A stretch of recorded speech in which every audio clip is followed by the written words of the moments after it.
Ladies and gentlemen, at this time we're going to begin the memorial service portion for Sherwin David Goldberg. We want to welcome those of you who are joining us online and everyone here.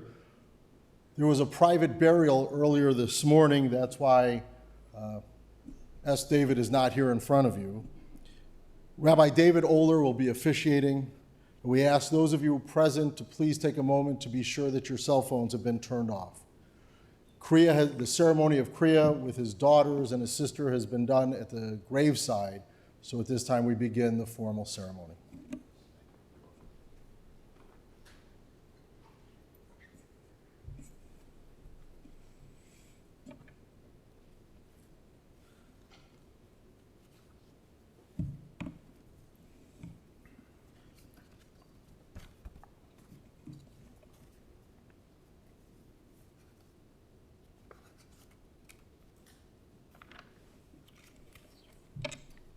We have gathered together here today, sharing our sorrow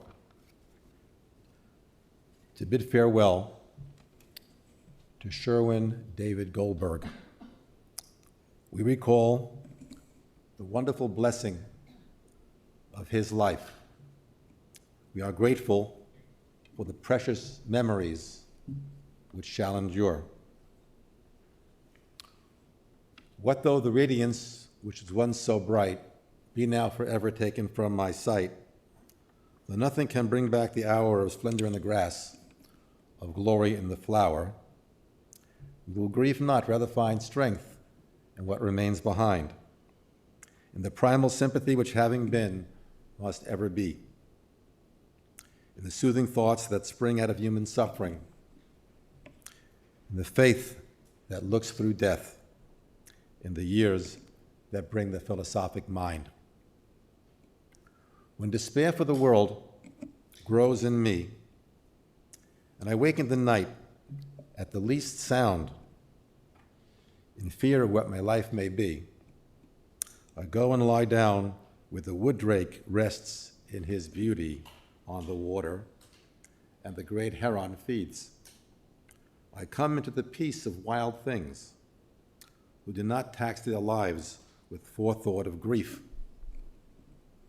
I come to the presence of still water, and I feel above me the day-blind stars waiting with their light.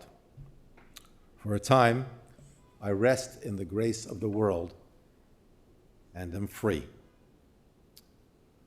We meet here today to celebrate the life of Sherwin David Goldberg, to express with love how much he meant to us. We meet to support one another, to affirm life, to affirm that he was important to us. We join together to express our love, to share our loss as we celebrate his life. The love of the human heart is the most real, the most beautiful of all the realities that we know. It is the richest gift of our humanness. It's the love that joins us together as lovers, as husband and wife, as parent and child, and as friends and neighbors.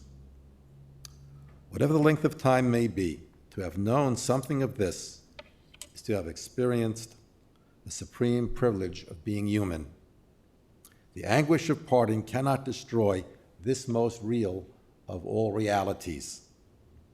The love has been, the affection has existed, the ties have been woven. Life has been shared, the joys and the sorrows. This has been as real and strong as anything in life. The love that once was born can never die, for it has become part of us, of our life, woven into the very texture of our being. Each of us would wish to leave some part of ourselves. Yes, every one of us, some memory, some influence for good. So here and now we bear witness to the one we knew in life, who now in death bequeaths a subtle part, precious and beloved, which will be with us in truth and beauty, in dignity and courage and love to the end of our days. Please join me for the 23rd Psalm, which you will find on the second page of these brochures. Together. The Lord is my shepherd, I shall not want. He maketh me to lie down in green pastures. He leadeth me beside the still waters. He restoreth my soul. He leadeth me in the paths of righteousness for his name's sake. Yea, though I walk through the valley of the shadow of death, I will fear no evil, for thou art with me. Thy rod and thy staff, they comfort me. Thou preparest a table before me in the presence of mine enemies. Thou anointest my head with oil, my cup runneth over. Surely goodness and mercy shall follow me all the days of my life, and I will dwell in the house of the Lord forever. Mizmor LeDavid, Adonai ro'i lo echzar, Binodeshe yarbitzeni al meimenuchot yinahaleni, Nafshi yishovev, Yancheni b'maglei tzedek l'man shemo. Gam ki elech b'geit salmovet, lo irara, ki ato imodi. Shiftecha u'mish'antecha himo yanachamuni. Tarach l'fonai shulchan neged sorarai. Dishanta v'Hashem en roshi kosi revaya. Ach tov v'chesed yurdefuni kol yemei chayai. V'shapti v'veit Adonai la'orech yamim.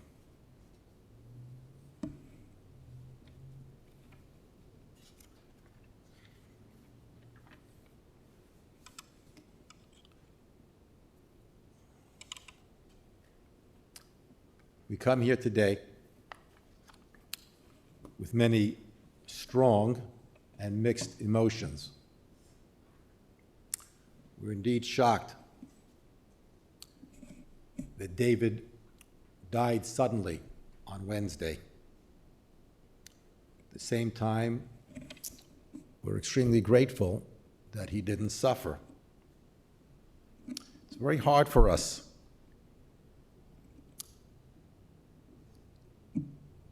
He didn't seem to be ill.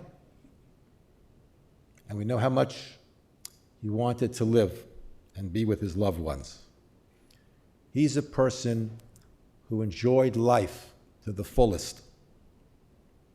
In fact, every 4th of July, which was his favorite holiday, he would have a party on his boat and invite many of his friends. He just enjoyed himself. He worked hard, but also enjoyed himself and was very engaging with other people. It's really hard for us to accept what's happened now that we've lost him. He was married to Joyce Witt for 15 years, and they have remained friends over the years. Together they were blessed with 2 daughters, Hollis and Elizabeth. David was always there for them as they grew up, and certainly beyond. He was always there for them. He was very proud of them and their respective achievements. It was very important for him to always be there as a source of protection and nurturance. And as they grew up, he taught them to make good choices in life. They spoke with me about how close they were, each of them, to their father and how much they loved him. He had a deep love for Liz and for Holly, and they had an extremely deep love for him as well. In addition, perhaps the love was, in this particular case, based on a deep sense of respect that they had for their father. In fact, Hollis has been the first mate on his boat, the boat that he captained. But you know, my friends, that's really a metaphor for their relationship. Liz moved to the Boston area. Hollis stayed here near her dad, and she was always there as his companion. In fact, they would meet every Monday night for dinner. And if he had a particular need as he was getting older, she was there for him. When Liz married Todd, David welcomed Todd as if he were his own son. And they both enjoyed their close, special relationship. Through that marriage, David was blessed with grandchildren, Lexi and Miles. He had an amazing relationship with his grandchildren. What a source of fun they were for him, and he was for them.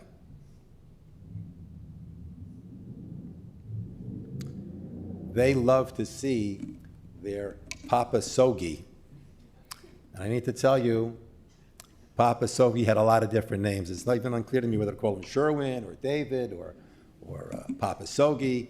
Different people had different names for him, which says to me that he was able to relate to all kinds of different people from different perspectives in ways that they needed.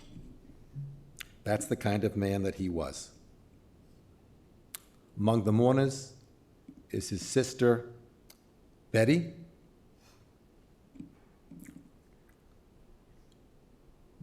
She, together with her late husband, Richard, always looked out for Betty's younger brother, David. In fact, Betty and David spoke every day. That's going to be a big loss for her not to have him in her life anymore. He was a terrific uncle to Betty and Richard's children, Craig and Cindy. As you can see by today's attendance, and many who are with us online, David had very many friends. Everyone loved David. He was witty. He really enjoyed life and enjoyed engaging and relating with people in a joyful way. He brought light and warmth to every situation. And he was respected deeply by everyone with whom he came in contact.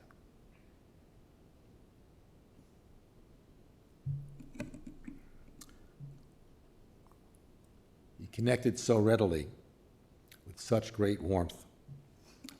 But his family always came first. But his friends certainly a close second. David was a planner. He planned the details of today out of a sense of responsibility. He always functioned in a very responsible way. He always took care of everything. He was raised steeped in Jewish tradition. In fact, his grandfather was an Orthodox rabbi and a shochet in Ohio. And even though he became a little bit more liberated over the years, as have many of us, David was very proud of his Jewish heritage, very proud to be a Jew. In fact, the family wanted me to mention, someone in the family figured out that today would have been the 78th anniversary of his bris, of his entering into the covenant of Abraham, for those who don't know what a bris is. His Jewish name was Shmuel David. Shmuel means to hear God. What his theology was exactly at this point in his life, I'm not sure. But he's a person who heard other people and therefore heard the voice of God. Because, as the Torah teaches us, human beings are made in the image of God. So godliness is expressed through people, And Sherwin David was responsive to other people and therefore heard God. And therefore, he merited his middle name, David, which means beloved. He was certainly beloved to all who knew him.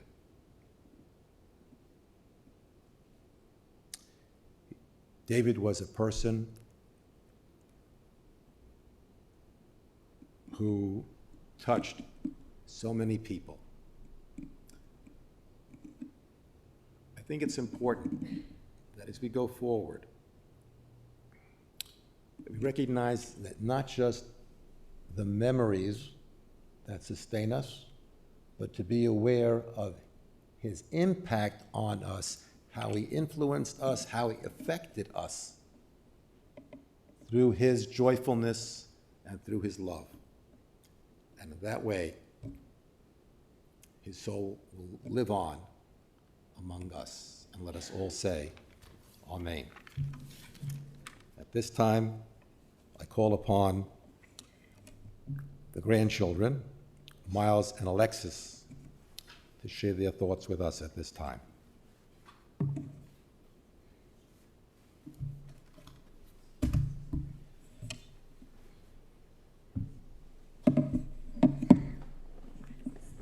Is my speech up here? Oh, okay. You have it?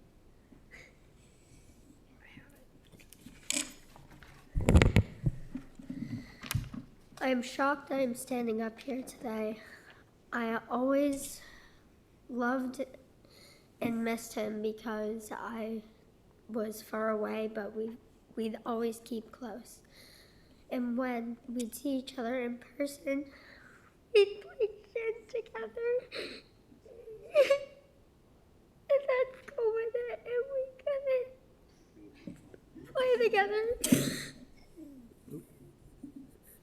So we would find an online game to play together, and we did. And then we played a round before camp, and I beat him for once because I barely beat him. He's probably pissed that I said that.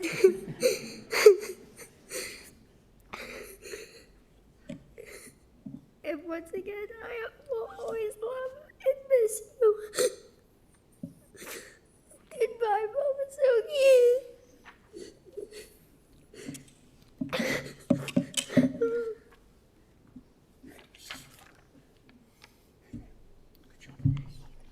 For the record, I did beat him too before camp, so he's got to be really pissed. For 13 years of my life, I grew up with all four grandparents. I was very fortunate. I pushed away the thought of one passing, and now we're all gathered here today to celebrate the life of my Papa Sogi. It felt like just yesterday when we would try and steal the tennis ball from his hands, him teaching me how to drive the boat, trying to give each other wedgies and family photos. If I had a $2 bill for every time he stole my nose, I'd be rich. He saved every letter I wrote him from camp. He saved pictures and everything. I'm so happy I was able to call him and play a game of gin with him before he passed. He had a wonderful life. I looked up to him. Through this, I've learned to end my conversations with I love you to every family member and to cherish every moment. I love you, Papa Sogi.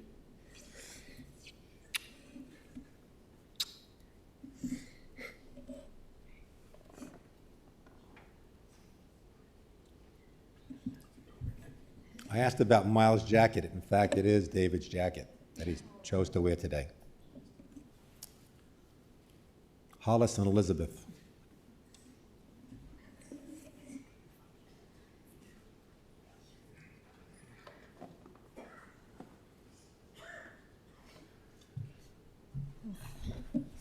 Where's mine?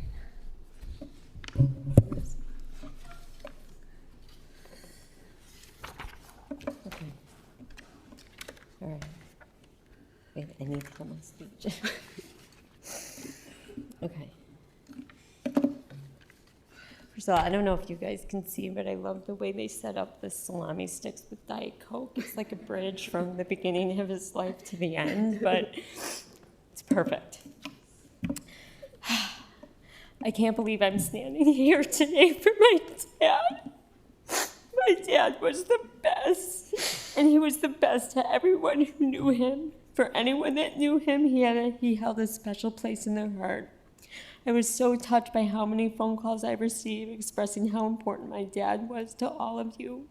When he walked into a room, his presence was known, and if someone didn't know him personally, they would always say to him, "How do I know you? You look familiar." But let's be honest, he really only liked to go to the same three places: Carmine's, Palace Grill, and the boat. He was a second father to my friends that moved to Chicago after college, making sure they were settled and fed well in his city. He was always around for Holly and me, no matter what.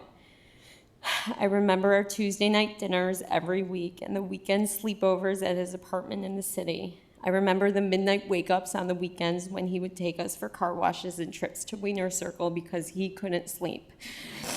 I was only 9 or 10 years old. I remember getting my job offer at Mass Mutual. He tried to talk me out of the business, and I said, no way. He was in the business for 50 years, and I have been in the business for 27 years. I got the honor and the pleasure to work closely with him every day. I was so lucky to learn from the best in the business, and as much as I got frustrated with his old school tactics of how he did business, he was teaching me to do things the right way. For 14 years, I saw him every day, had breakfast with him every day, lunch with him every day, and dinner with him at least twice a week. And then I met Todd and moved to Boston so he could work for his family business and raise our family there. And although I was miles away from him, he was just a phone call away. We continued to work together on cases, and he was always my go-to person when I needed help. I adored watching my dad with his grandchildren, Lexi and Miles. He always made them laugh, and he loved to give them $2 bills every time you saw them. You wouldn't believe the stack they have saved in their cash box. I loved their Thanksgiving vacations together. It was his time to spend with Todd, me, and the kids.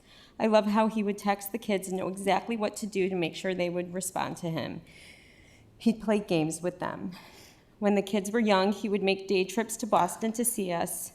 But was it really to see us, or did he need a mileage run so he wouldn't lose his American Airlines status? We will never know. July 4th was always the big party he had on his boat, and it's so ironic that we celebrate his life today. Dad, I'm so sorry. I'm so sorry I missed your birthdays and Father's Days in person for the last 13 years. I hated that I wasn't there for you in person to celebrate. The last time I saw you was in November for Lexi's bat mitzvah. The last time I spoke with you was on your birthday. I tried to call you on Wednesday at 2, but I was too late. I'm sorry I didn't call earlier.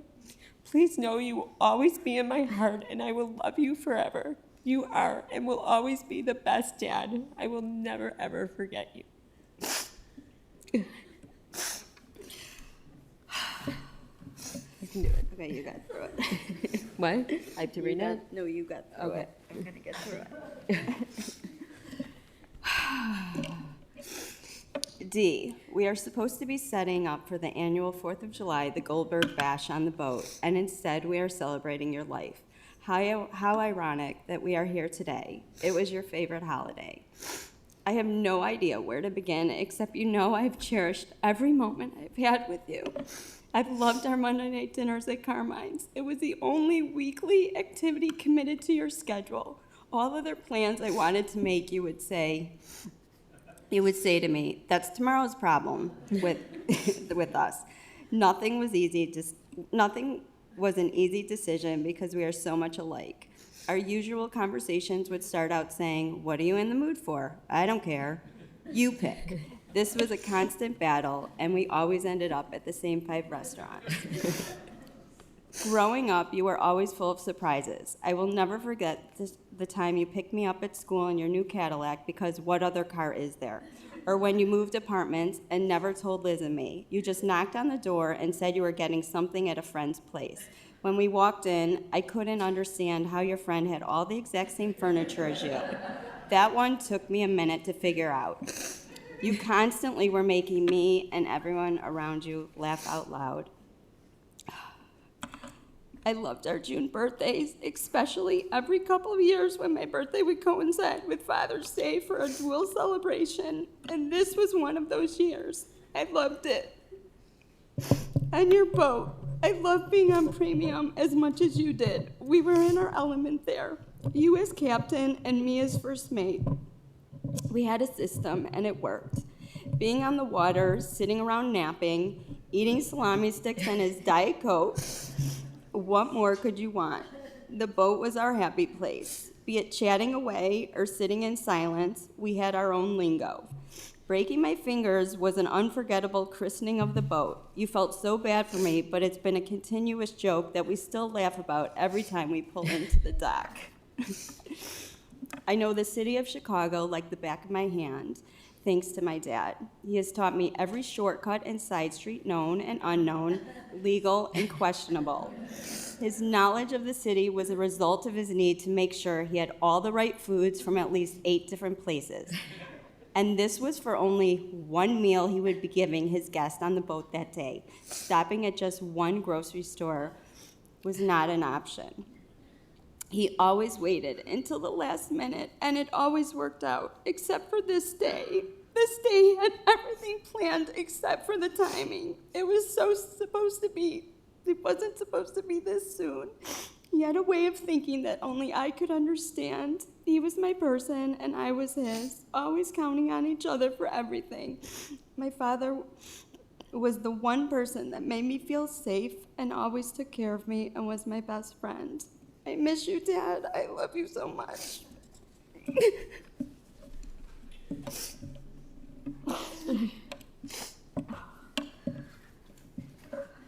Oh, thank you, sweetie.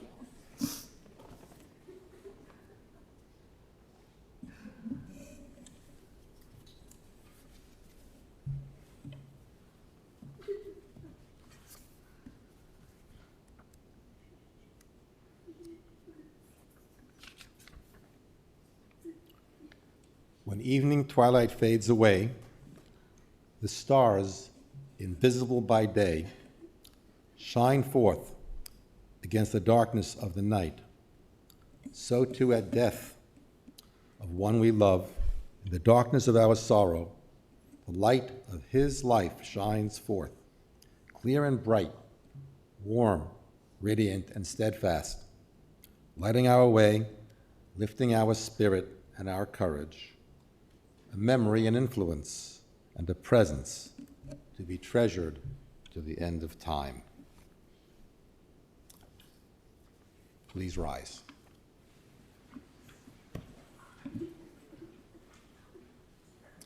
El molei rachamim, shochein b'meromim, hametzei menucha nechana, tachat kanafei hashechina, b'ma'alo kidoshu mutahorim, kizoror kiyamazirim, et nishmat Shmuel David, Ben Chaim, v'chaya dubra sheholach li'olamaho, began Eden tehem menuchato, ono barachamim, hasirehu beseter kenafecha li'olamim, utzror b'zeror achayim et nishmato, Adonai hu nachaloto, v'yanuach b'shalom ha'mishkavo, v'nomar Amen.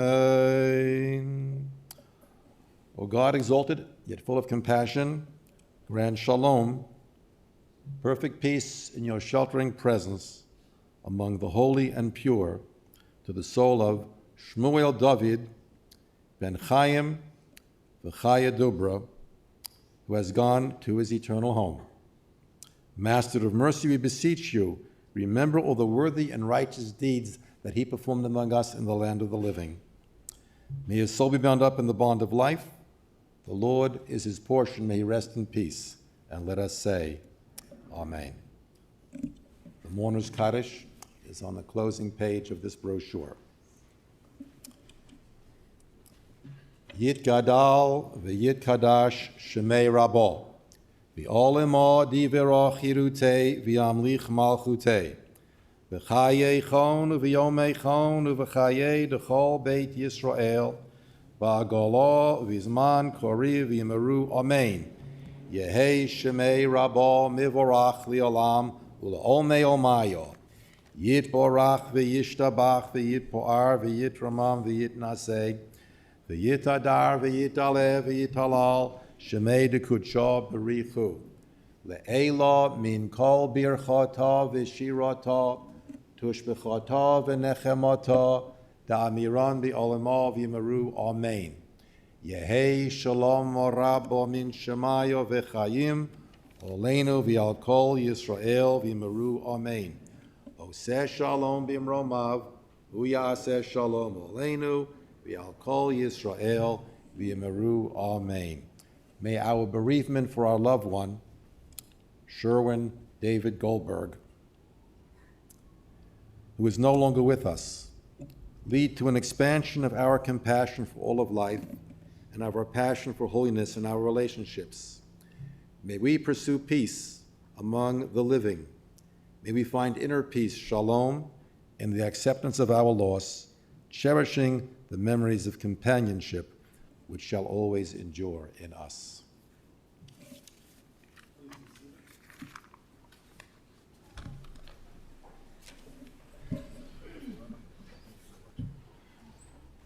Ladies and gentlemen, as we mentioned earlier, the interment was held earlier this morning.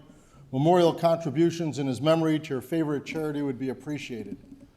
In just a moment, we'll ask everyone to rise and we'll escort the family to the North Chapel.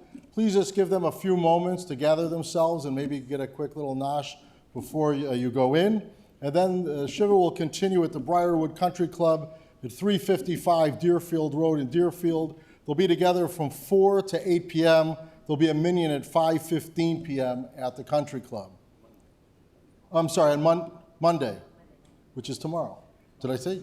Monday, tomorrow.